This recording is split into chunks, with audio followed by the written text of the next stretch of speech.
When a country makes a bargain with its rivers, the contract isn't signed with ink. It's written in water levels, sluice gates, and the debts of small farmers.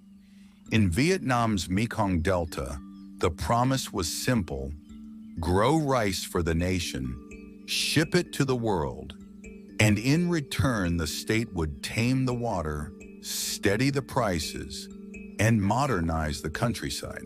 For decades, concrete dikes rose, canals tightened, pumps hummed, and a patchwork of fields turned into a machine for rice. But the machine has a memory. When the tides push salt into the soil and rain falls on the wrong day, it remembers who holds the risks and who doesn't.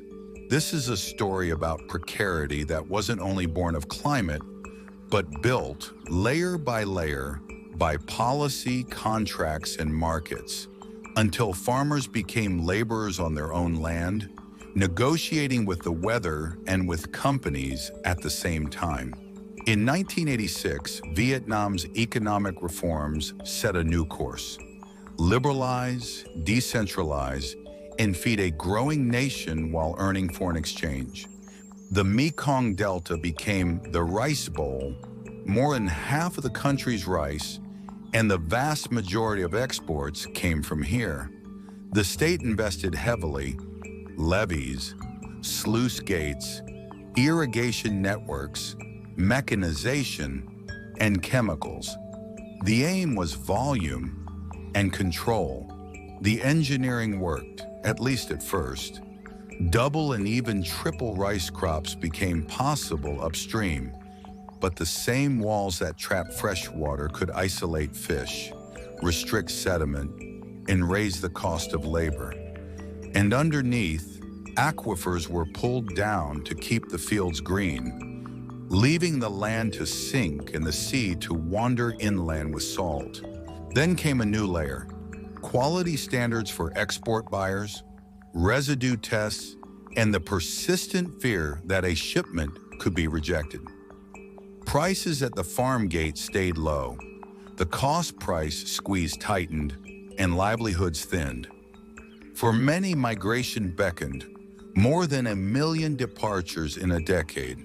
To stabilize production and upgrade quality, the state promoted a collective economy built on 2 pillars: cooperatives to assemble smallholders into large farms, and contract farming to bind those groups to corporate buyers. It's vertical integration, designed to deliver standardized rice at scale. Targets are ambitious: tens of thousands of cooperatives, millions of members, and a signature push toward 1 million hectares of high-quality rice under formal contracts. On paper, contracts promise inputs, training, and a guaranteed buyer. In practice, the fine print often leaves environmental risk: water, pests, weather, outside the contract and inside the farm. Quality specs can be strict: moisture thresholds, foreign matter, pesticide residues. Fail a test after a freak storm, and the buyer can walk away. The debt for seeds and chemicals? That stays. Meanwhile, companies sometimes rely on cooperatives to police their neighbors, sampling residues in 10-hectare clusters, pitting farmer against farmer when one sprays just in case, and the whole group loses a premium. Social cohesion phrase: suspicion rises, and Jung upstream. Inside high dikes, triple cropping rice depends on tight water control. Landlocked plots must negotiate access across neighbors' fields to bring water in and paddy out. When relations sour, irrigation fails and land can be lost. Some cooperatives partner with a large input firm. A few farmers report better margins from machine access and residue-compliant premiums. But quality demands and weather volatility keep the floor moving. Kianjiang, coastal. Here, fresh and brackish worlds collide. Double rice needs fresh water. Shrimp rice needs salt. Sluice gates and zoning try to hold a line, but salinity seeps through soils and canals. Some farmers seek conversion to shrimp rice but face costs, fragmented plots, and regulatory hesitation, especially near protected areas. Tensions occasionally turn toxic, with threats to shrimp ponds and rising distrust within communities. Ka Mau Coastal. 2 decades ago, collective action broke open gates to let brackish water in, unlocking shrimp rice rotations that lifted some families out of rice-only poverty. Today, cooperatives contract for organic or clean rice, but the same asymmetry remains. A single downpour at harvest can push moisture above the threshold. Buyers can refuse, and input debts linger. In rare flare-ups, farmers have detained company staff over disputed quality calls, only for officials to arrive and broker partial, late purchases at lower prices. Across sites, the pattern holds. Farmers join coops seeking stable prices and guaranteed purchase after years of broker manipulation. But when weather, water, or residues go wrong, the costs stick locally, while contracts often shield off takers.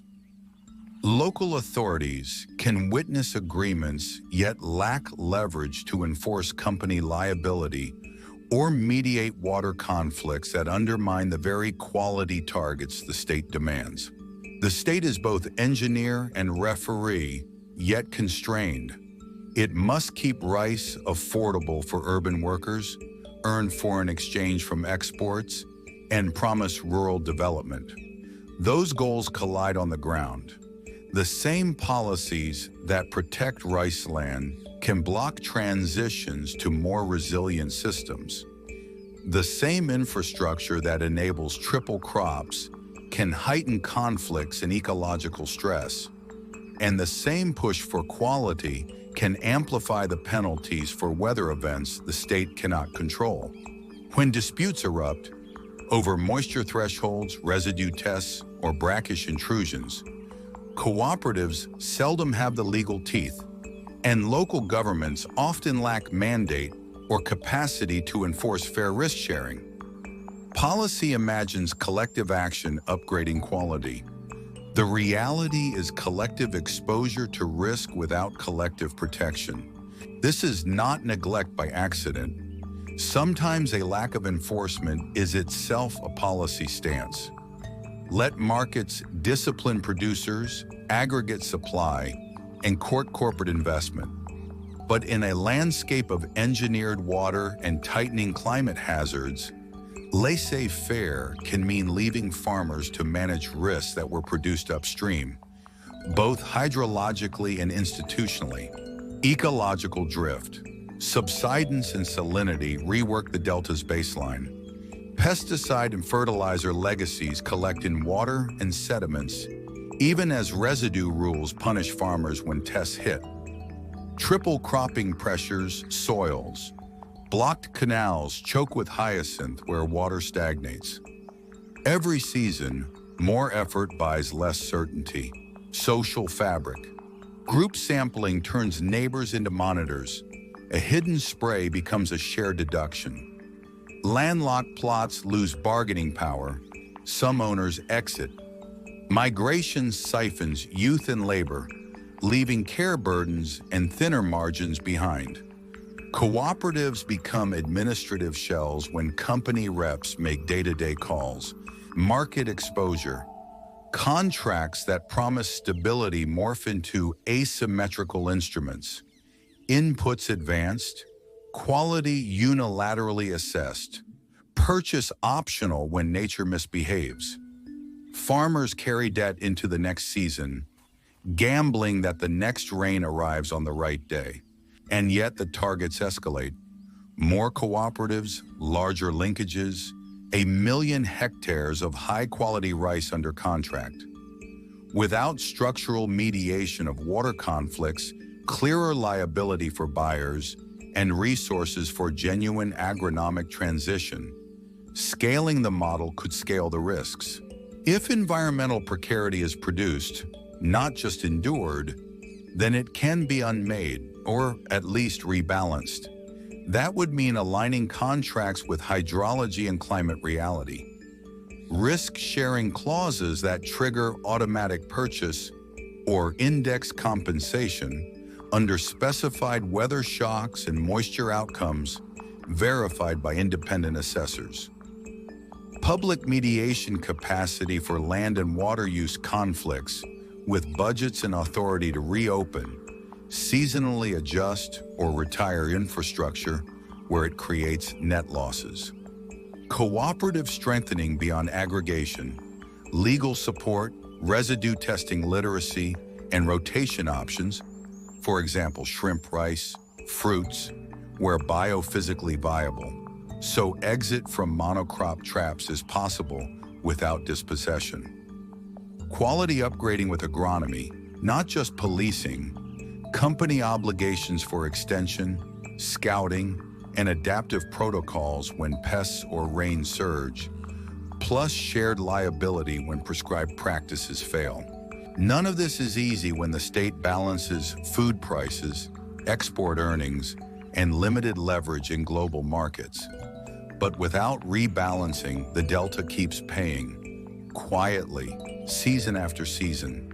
Rivers record our choices. The Mekong Delta is a ledger of policies, prices, and pumps, of what a state can build and what it cannot control. If contracts continue to privatize gains and socialize weather risk, the ledger will keep tilting, and the farmers who made the rice bowl will keep footing the bill. The question isn't whether to modernize, organize, or export. It's whether the next bargain with the river reckons with how precarity was produced. So the cost of feeding the nation and the world is not paid by those with the least room to fall. Here are 5 key takeaways from this video. 1. Environmental precarity in the Mekong Delta is not just climate-driven, it is structurally produced. Decades of state-led hydrological engineering, land use zoning, and market integration have created vulnerabilities that interact with climate hazards, making farmers' lives increasingly unstable. 2. Contract farming shifts risk downward onto farmers, not firms. While companies promise stable markets and quality premiums, contracts often exempt them from weather-related losses, moisture shocks, or residue failures, leaving farmers with debt and unsold crops. 3. Cooperatives aggregate farmers but rarely protect them. Local coops lack the authority, legal capacity, and bargaining power to enforce contract terms or mediate water conflicts, despite being at the center of the state's large fields from small farmers strategy. 4. Water conflicts and land fragmentation intensify social tension. Freshwater versus brackish water needs, enclosed dikes, landlocked plots, and inconsistent zoning pit neighbor against neighbor, weakening social cohesion and undermining contract compliance. 5. The state itself faces contradictory goals, and farmers bear the consequences. The government must balance food security, export earnings, rural livelihoods, and global standards. These competing pressures often collide on the ground, creating policy gaps where precarity thrives. To support us in bringing you more of the political economy of agrarian production, please subscribe to this channel. We will be back again with another story from the field every Wednesday on this channel.